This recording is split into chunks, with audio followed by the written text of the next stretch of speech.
Hello and welcome to Sacred Book, in which two ex-military have a respectful conversation about both the Old and the New Testament. We are currently studying Genesis, up to chapter 11, and then, just to foreshadow, we will go and look at the Gospel of Mark.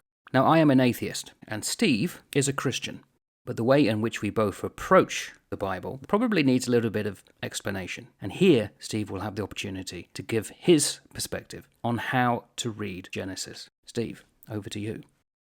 Couple of points, I think, as we just sort of track forward with these first 11 chapters of Genesis, is that the world that we live in today is extremely different from the world before the flood. So right up until all of this flood stuff goes on, we need to be very flexible with our reading of Genesis. It may not be black and white. It may not be take those words literally, but take them seriously and try and discover what the ancients were trying to convey in their message to us. You may not necessarily agree with the extra biblical books that I have referred to, touched on the book of Jasher and Enoch.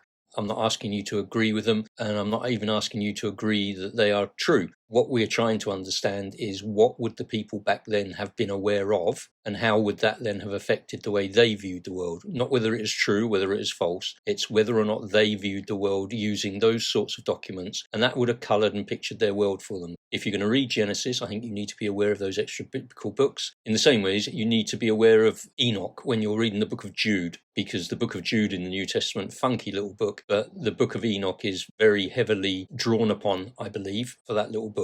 Thirdly, obviously, as somebody who professes to follow this God-man, Yeshua, Jesus, then I would say that the Bible that we currently have, recognizing that the Catholic Church have a slightly different, longer Bible. When I talk about the Bible, I'm just talking about the Protestant version of the Bible, which is 66 books by 40 different authors, all put together, and that's what we call the closed canon of Scripture. That's the Scripture that I am standing on.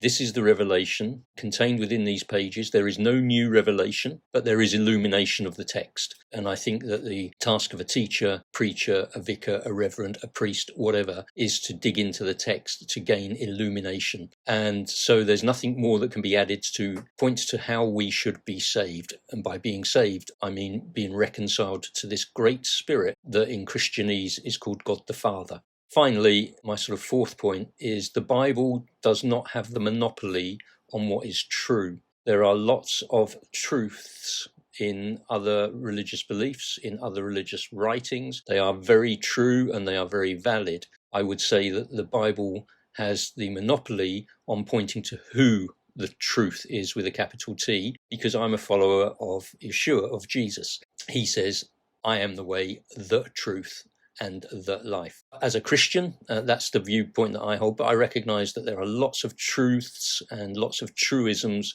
across the broad range of religious and sacred writings, which I would absolutely agree with in terms of the truth that they show, but also recognizing the subtle difference as to where a Christian ought to stand in terms of who they see or where they see truth personified. Does that sort of cover us off, mate? Well, thank you very much for the words there. Superb.